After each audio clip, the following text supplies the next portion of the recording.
One second you are standing in formation outside Rome. The next second you are lying face down on something called a sidewalk in a place called Manhattan, and a man in a yellow chariot is screaming at you to get out of the road. You do not move immediately because you are a Roman soldier, and Roman soldiers do not move for anyone. The yellow chariot honks again, then so many times you lose count.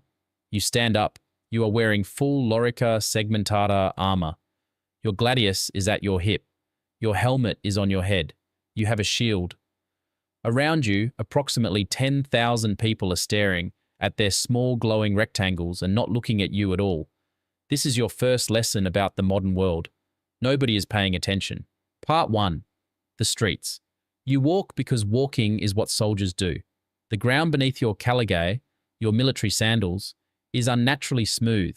Not cobblestone, not dirt, something flat and grey and absolutely everywhere. You tap it with your sandal. Solid. Consistent. You think whoever built this road was either a genius or a Roman.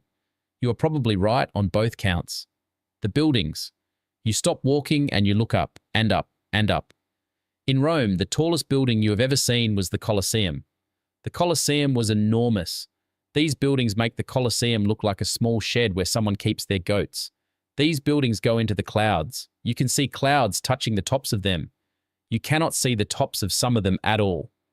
You reach for your gladius. A small child on something with 2 wheels and no horse rolls past you eating something orange. She does not look at you. You put your gladius away. The smell hits you next. Not the smell you know. Animals and smoke and the Tiber on a hot day. Something else. Something that burns your nose and makes your eyes water. You will later learn this is called a hot dog cart.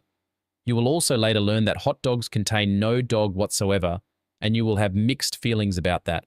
A man walks directly into you. He is looking at his glowing rectangle and does not notice you until he bounces off your shield. He looks up. He looks at your armor. He looks at your helmet. He looks at your gladius. He takes a photograph with his rectangle and walks away. You have never been more confused in your entire military career. Part 2. The first encounters. A woman stops and looks at you. You prepare a formal greeting in Latin. She asks if you are going to Comic-Con. You do not know what this is. You tell her you are a soldier of the Legio Duodecim Fulminata. She nods and takes a photograph and asks if she can be in it. You stand very straight for the photograph because that is what soldiers do. She shows you the photograph on her glowing rectangle. You see yourself, small, in a small box, looking very serious next to a woman who is smiling and making a gesture with her fingers. You try to grab the tiny version of yourself from the rectangle. You cannot. This is terrifying. You back away from the woman and her magical glass portal and bump into something metal and cylindrical standing on the pavement. It makes a terrible grinding sound and falls over. A man in an apron comes running out of a door screaming words you do not understand, but whose tone you recognize very well. You have heard that tone from centurions. You stand at attention automatically. The man stops screaming. He looks at you. He picks up his metal cylinder. He goes back inside. Some things are universal. Part 3. The subway. Someone tells you the subway will take you downtown. You do not know what downtown means, but you follow the crowd because following the crowd is also what soldiers do when they do not know where they are going and do not want to admit it. You descend stairs underground. This is fine. You have been in tunnels. Rome had tunnels. You built some of them personally. Then the train arrives. The sound is unlike anything in your experience.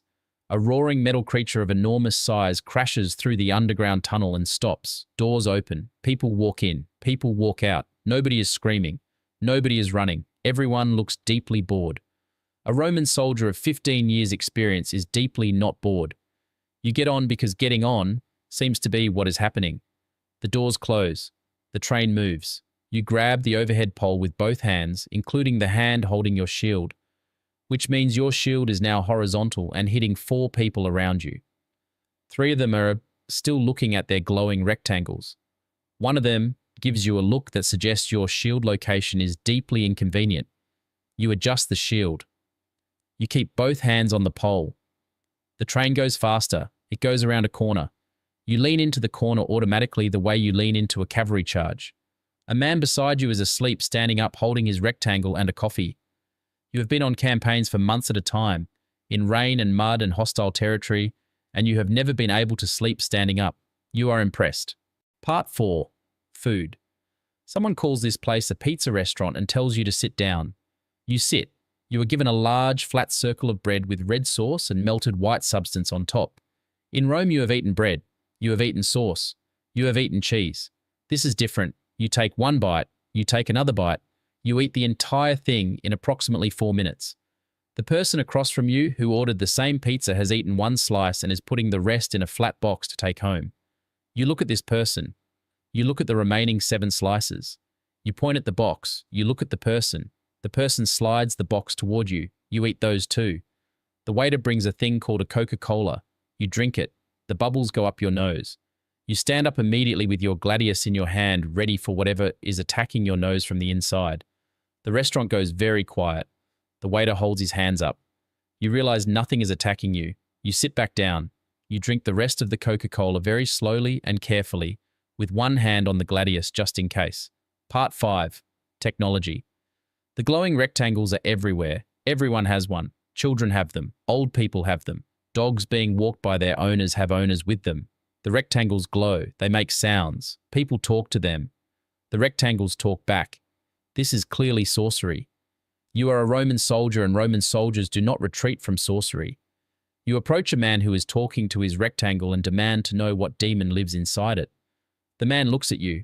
He holds up the rectangle. He says, "Hey, Siri, what is a Roman soldier?" A woman's voice comes from inside the rectangle and begins explaining what a Roman soldier is. You grab the rectangle from the man's hands and flip it over looking for the woman. There is no woman. You shake the rectangle. You hear the voice say, "I didn't catch that. Can you repeat the question?" You drop the rectangle and back away. The man picks up his rectangle. He does not look alarmed. He looks annoyed. He says, "Do you mind?" You give him back the rectangle and walk away very quickly. Later, someone shows you Google Maps. You stare at it for 11 minutes. You have spent weeks doing land navigation with a compass and a map and the gods and a prayer, and often getting slightly lost anyway. This device shows you where you are, where you want to go, how long it will take, what the traffic is like, and an option to avoid the highway. You sit on the ground on the sidewalk with the map device for a very long time. People walk around you. Nobody asks if you are okay. This is Manhattan. You learn later everyone sits on the ground sometimes. Nobody asks anyone if they are okay. It is considered polite to pretend not to notice. Rome could learn something from this. Part 6. The supermarket. Someone takes you to a place called a supermarket. It is enormous. It contains more food than you have ever seen in one location. Enough food to feed a legion. Enough food to feed several legions. Cold air breathes out of glass doors holding meats and cheeses and things you cannot name in Latin or any other language. You pick up a pomegranate. You know what this is. This is familiar. You put it in the small wheeled cart someone gave you at the entrance. You pick up something labeled toaster strudel. You do not know what this is. You put it in the cart. You pick up something called Lunchables. The picture on the front shows very small pieces of food in small compartments. It looks like a miniature Roman tray ration. You put 12 of them in the cart. Someone in the aisle looks at you. You look back. You are a Roman soldier with a full cart of Lunchables and a pomegranate, and you have absolutely no Roman coins to pay for any of this. This becomes a problem. Closing. You have been in the modern world for one day.